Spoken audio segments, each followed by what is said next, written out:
What is up, guys? Not even gonna do really an intro. It's a beautiful day. It's hot. It was, and then whatever. Okay. Got an Impala today, 95, 383, small cam headers. Got a small converter in it, just a basic little B body. So the only thing I don't like on it is the intake. I've already told him about it.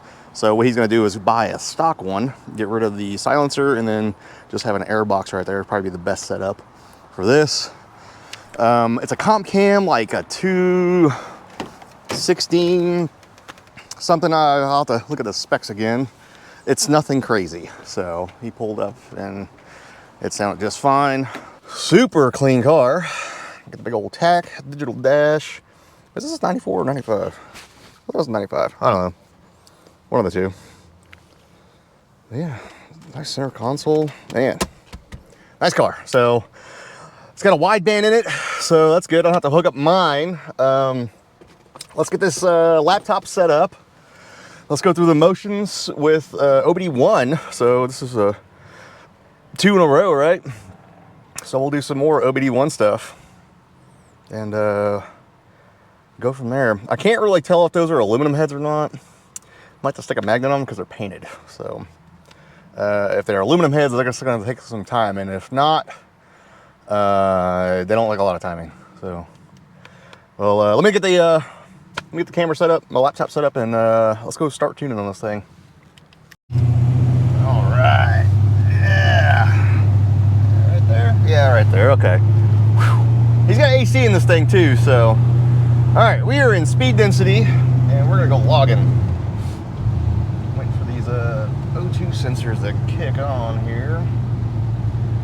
Oh, goodness gracious, man. So I don't think I've ever done a video of an Impala. Transship's very good. In person.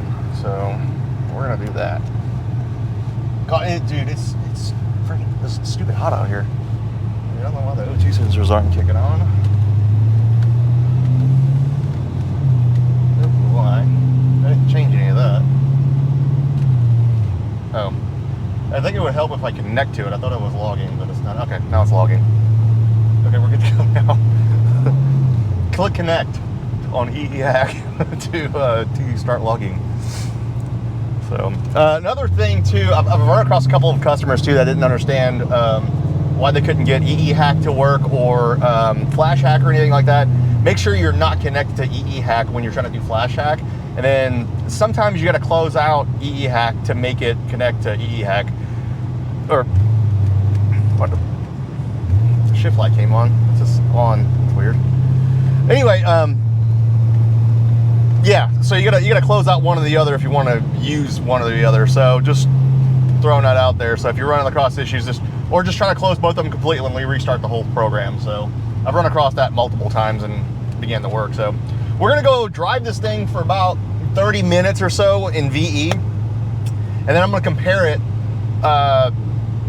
with my bass tune, and we're gonna see how far off it is, because this is a 383. It's got 36-pound injectors. I saw that. I lowered the idle too, and it's much happier. It was really high, so I don't know why it was so high. I think it's pretty snappy. It's got like a 28 3000 stall, it feels like. Oh yeah, it's like a 28 3000. Feels good. But we're gonna go see how far off this tune is. I'm definitely gonna improve the spark map on it. It's not that great. It kind of looked like a bass tune, get it to me type tune, you know, to get it running. That's really what it looked like. It didn't look like anything else was done to it. But it's fine, you know. It happens. Oh man. It still had the cats turned on too, and they're not running catalog converters in this one. Cool, temp looks good. That air intake temp is just smoking like 140 degrees. That's ridiculous. That's gonna kill a lot of the power on this. And I already told the customer that. So he's gonna, he said he's gonna try to find a stock one and get an elbow and stuff for it, and then I'm not going to charge him just to retune that. That won't really take that long. I'll just double check everything, and then it'll probably take me about 30 minutes. So I'm not gonna beat him up too much about that, but it should be good and dialed in as far as like the spark. I may add some spark when he changes that intake out, just because it might take a little bit more, because it has colder air, you know, it's like breathing in 140 degree air. And then the MAF table's definitely changed too, because I told him go ahead and upgrade it to an F body MAF, which is 3 inch, I think, diameter, instead of the smaller B body one. So another little upgrade to it. But yeah, let's go see how far off these tables are. Let's go just driving. So I've been driving for about 10 minutes or so. I can hear mild detonation, and I can see it pick it up, and then kind of getting on in about right there, it's lean. It is like 15% lean. So I know these VE tables are not dialed in, so we're gonna go ahead and dial these in. Be a lot better. Let's keep driving. All right, so we got a little log in here. Let's have a gander and see how far this stuff is. I think some of that knock though is the timing's way too hot up here. Way too hot. Yeah, you can see it, the red. The green doesn't really matter, that's kind of like the beginning of it, but it's way too hot right there, and I will show you here. This is the timing that's in it right now. I looked at it when I did it, and right there, that is way too hot. Don't do 30 degrees. Just don't do that. No, that's way too hot.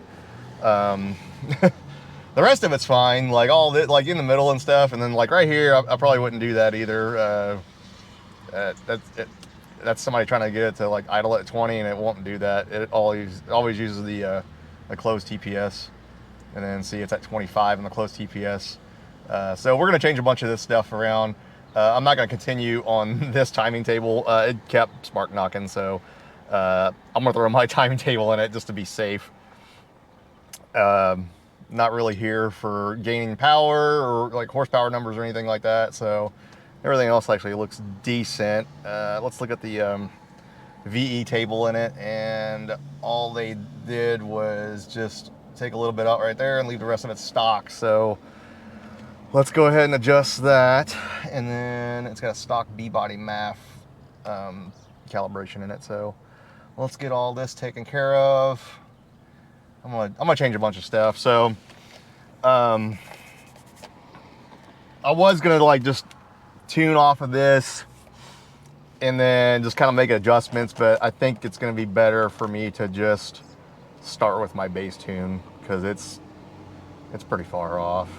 The VE looks okay. Like, it's pretty lean in a couple of spots, and it's rich in a couple of spots, but I don't have enough data to like really make this decision. So I'm just gonna start off with my bass tune, and then it'll run a lot better. The transmission shifts pretty harsh too, so let's see what this line pressure's at. Oh, it's cranked up. Yeah, it's cranked way up. So we're gonna knock that down a little bit. Yeah, we're gonna knock that down a little bit, save this transmission a little bit. So let's just start over. I'm gonna put my bass tune in it.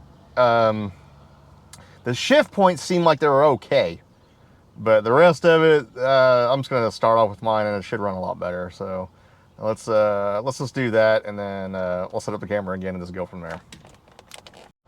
So I decided I'm gonna just pull over. It had too much like detonation and stuff. That timing was pretty hot.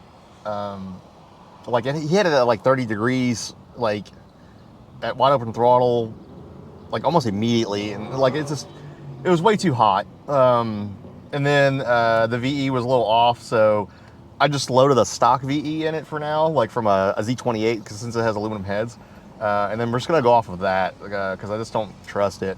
I lowered the idle timing to 20 instead of 25. I've never really had to have one at 25, ever. They usually do good at 20. I lowered some IAC stuff. He had that stuff cranked up. Lowered the idle down to 700 because it was at like 9 something. That's way too much for this cam. Just a couple more things. I did some transmission tuning too, so made it not shift as hard.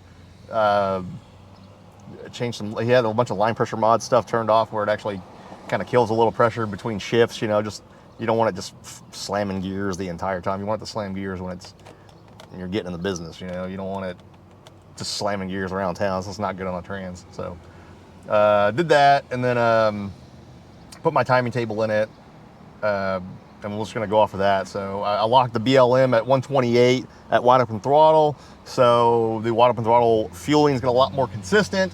I zeroed out the coolant temp modifier for PE enrichment. So it's a lot more stable. And then I command a 13.0 air fuel at wide open throttle.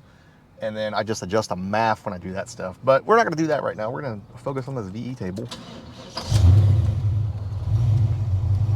Oh yeah, fires right up. Start logging. Clear that last log right there. Discard. Connect. And we are good to go. We're gonna go log it again. I'm just gonna leave the windows down. I don't want like the AC straining too much because it didn't seem like it was blowing cold, but again, this ain't my car, so I don't know the status of it. So I'm gonna leave the windows down. It feels all right when you're moving. When you're sitting still, it's not. It don't feel that good. It's been like, man, 95 to 100, you know, and it feels like 100. You know, it's just ridiculous out right now for Oklahoma. So Suzuki Bandit. I don't like those bikes.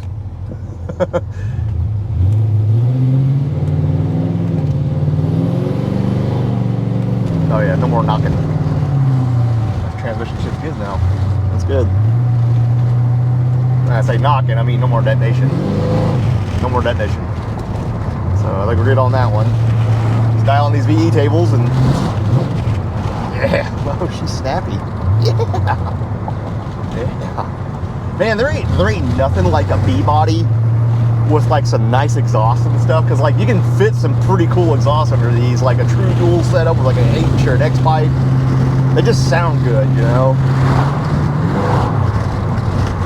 I need a B body in my life, don't I? I think so. They're just too expensive, guys. Why are they so expensive? That's stupid. It's a Caprice, okay? That's all it is. It's just Caprice. Don't be mad, okay? I don't know why I rolled that one up. Don't be mad. It's just a Caprice. Just like my Camaro was just a Camaro. Just like Corbin's Trans Am was just a Firebird. It's just a Caprice. I don't know. I don't understand why these are so much more expensive than an F body. I never did get that gist of it. I love the way these things ride though. Like I think this one's lower than it rides. Still rides pretty damn good. There's a big car, man. There's a, you know, last of the hoorah full framed V8 rear-wheel drive vehicles. The rest of them are just kind of unibody stuff, you know. I think these are full frame. Pretty sure they are. I mean, they're big ass cars. Anyway, enough ranting. Let's go. Let's go log this thing and dial it in. All right. So you probably heard me mention that I locked the BLM at 128 at wide open throttle. Okay. So BLM is a block load modifier. So think of that as just long-term fuel trims. That's all it is. It's some stupid term that GM decided they'll use. That's all it is. So if you see INT, that's just, I think it means instant. So short-term fuel trims. And then BLM is long-term fuel trims. So that's all it is. I don't do the numbers because I know people are like, oh, well, what's your BLM set at? Dude, I don't know. I don't know any of those damn numbers. I don't really care about those numbers. I care about percentages, okay? Real stuff. Now, you can convert that number into a percentage if you just math it up, and I've done it before, and, you know, it's just percentages. That's all it is. So, on these, when I lock it, so on these, from the factory, they will use the last reference point before a wide open throttle. So, if it's not 128 before you go wide open throttle, say it's like a 160, That's either going to be rich or lean. I can't remember what the hell that is. Look, again, I have no damn clue and I don't care. Like, I don't have time to remember all that shit. Percentages, okay? So it's going to be that far off at one up and throttle. Plus you have the coolant modifier table.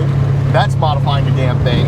And plus the PE mode table is just all out of whack from the factory. Like, they're just kind of all over the place. They don't command just like one AFR across the board where it kind of should be, you know, but they command, you know, all kinds of wacky shit. So they're set rich from the factory as well too. They kind of just run rich. But again, if you don't have that BLM locked at 128, yeah, modified, you know, like a modified table.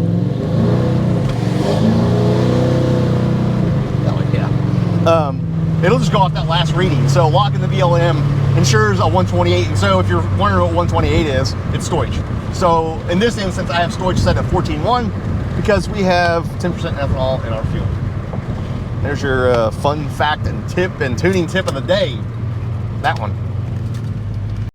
All right, so we put it back in MAF mode. Adjusted the VE. It was rich across the board. Adjusted accordingly. It was an average of 10% rich, so we got somewhere. Like, it was super close. So we got in the MAF mode right now, and I just started it, and it looks like it's 6% rich. So now that is going to change when he changes the MAF, and he changes the air intake tube and stuff. It's going to change. So I'm going to have to retune just that portion of it.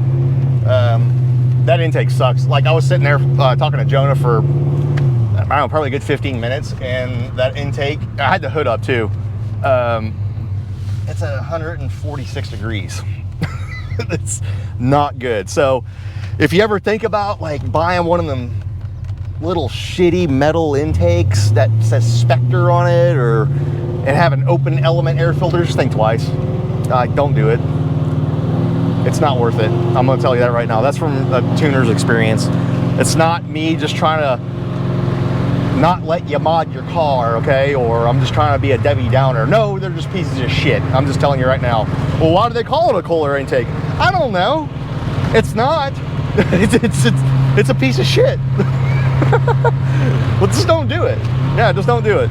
The stock setup is actually pretty decent, except the home plate. So the big silencer and the silencer, was it pre-MAF, I think, or after the MAF? I can't remember. Whatever side of the MAF it's on. If you just get rid of those two items right there and have a nice elbow and then the factory box, it should flow quite a bit. And you get cold air from the fender. It's great. It's an excellent setup. Same thing with, I'll just use some Ford stuff, for example. A lot of their intake tubes are actually pretty nice. So like the one on my 2000 F-150, I know it's not a performance car or anything, but it still applies. That's a true cold air intake from the factory. It gets it from the fender, and driving down the road, that intake temperature is 1 to 5 degrees above ambient. That's pretty damn good. And ambient is outside temp, if you don't know what the hell that means. So that's pretty damn good. Now sitting there, yeah, it'll get hotter. It'll get 20 to 30 degrees hotter sometimes. But as soon as you start moving, it doesn't take any time really whatsoever for it to come back down. And it's an excellent setup. Again, even if I did put something else on that truck, it's probably not going to gain any damn power just because it's a 2-valve 5.4. They're just, the head and cam design on that is just not great at all. So you need boost or nitrous. So anyway, that's enough about 5.4s and Fords and stuff. Let's get back to LT1 stuff. I don't know if this thing has a gear in it or not. I don't believe it. If it does, it has like a 342 or something. I don't know. But the speedometer's correct. I checked it. I haven't made a hit with it yet. I was going to make sure that this MAF is good and rich, and it is. So I can see it right now. It's got some richness to it. So we'll go make a hit with it like it is. I'll put the camera right here. Hopefully you can see this wideband here, and then we'll go see what this sucker does.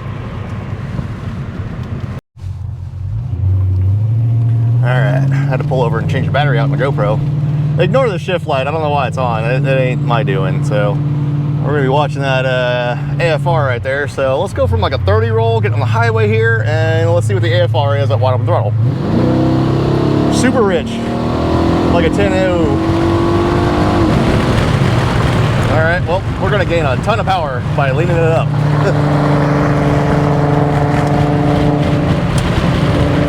Definitely gonna gain a ton of power. All right, you can see we are stupid rich. Stupid rich. So it's like 15% just across the board. So, okay, so how I do wide open throttle stuff, I will go back and look at where I did the wide open throttle thing. So, right, almost here, yeah, right there, okay. Just kind of fast forward through it right there, and then we're gonna make a hit right here. All right, so I made the hit right there. We got 4 degrees, it's pulling because it's so freaking hot out. Yeah, it's pulling some timing there. But that could be a rich condition too. So I'm gonna leave that alone because to me, 31 degrees is pretty safe. So I'm gonna leave that alone. And that, honestly, that could be the intake temp too. So I'm gonna leave that alone for right now. The knock sensor's doing its job. So we're gonna adjust around 284 grams a second. So we got it to 6,100 RPM. I haven't even checked the shift points on this thing. So we got, so between probably 200 grams a second and 276-ish. So doing that, this is how I tune wide open throttle stuff. So I don't use the, I don't tune the power enrichment to make adjustments. I set that and just forget it. So I set it to what AFR I want and just go from there. So we're gonna say 200, so it'll be 9,000 hertz and up. So from here, I'm probably gonna just do it from here. So we're gonna take our quackamator, all right? So we had a 10.0 air fuel, all right? 3665. All right, so we got 10.0, so 10.0, all right, I have to do that. Okay, so we're gonna add 20%. So we have 12 AFR. So I'm probably gonna do, I'm just gonna start off at 20, so it'll do a 12 AFR and we'll go from there. So that's how you do AFR and stuff. Yeah. So let's just divide this by 20. Be 120. And make sure that you take out some here because it's gonna be all sorts of messed up. And then since this is 15% across the board, I'm gonna take out 15% across the board on this thing because it is rich. It is super rich. For whatever reason, it is rich. But save that. Make sure we're disconnected. Load bin. Right calibration. Key on.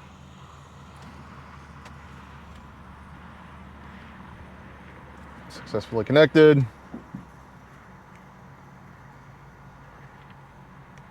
Fan on, fan off.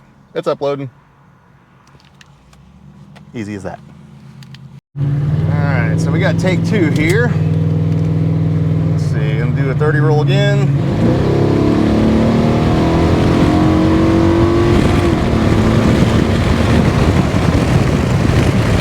About 1180, 1190. So it's getting there. We'll pull over up here and then check and see what it did. All right. Need a couple more adjustments here just in the fueling. So 3rd time's a charm, right? Oh, that sun's a killer. Get over here and do about a 30 roll again.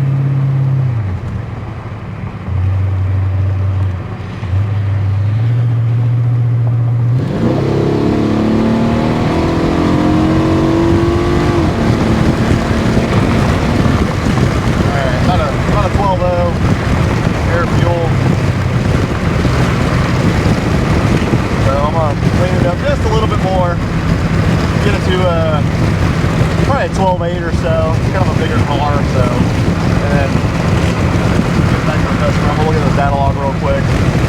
feels pretty good, but probably got about, I don't know, maybe 10, 15 more horsepower left in it, but just with that AMR, so nothing crazy. And before you say it's slow or anything, look, the DA right now is like 3,700 feet. It is terrible right now. It's been like that for a while. It's gross. I think we're at like 600 feet, right? Like above sea level. That's our normal. So it's kind of down on power per se just because of the weather. Plus it's hot as hell outside. I'm gonna look at this dialogue and lead it up a little bit more. Alright, let's see. Fourth time charm, maybe? Sometimes it'd be like that. You gotta make a couple of hits. Alright, let's see. 30 or 27, that's good. Oh yeah. Not a mid 12. That'll work. I'll probably go like 2% cleaner. Call it a day. Let's go close this thing out. We'll walk around and all that stuff. Damn, dropped my sunglasses. Man, oh God, it's all kinds of dropping today. I like these cars. They're so cool. It's just a big old car. Got a nice little engine under the, God, come on. It's got a nice little engine under the hood. Especially one with a 383 and some higher compression. So, I know I'm gonna see this car again. He's a local guy. I lowered the timing by 3 degrees at wide open throttle, just to be on the safe side. Just because of the compression, the heat, all that stuff. So that should take care of it. It's still at like 31 degrees all in, so it's totally fine. He said his starter gets a little heat soaked, so. And then I added 3% fuel from that previous one, so it should be okay. Oh, I'm sorry, I leaned it up at 3%. I didn't add 3% fuel, so do a walk around with it. I just texted him and I said I'd be done in about 20 minutes, so should be okay. So if you're wondering what a small cam sounds like,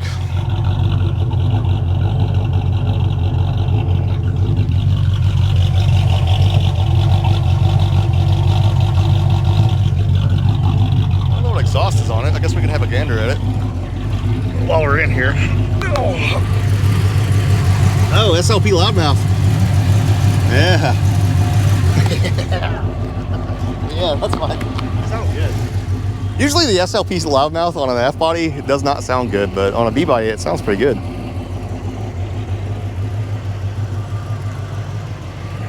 But yeah, this thing's awesome. I dig it. That's gonna be it for this one, guys. Make sure you like and subscribe. Do all that YouTuber stuff. I'll catch you guys on the next LT1 adventure.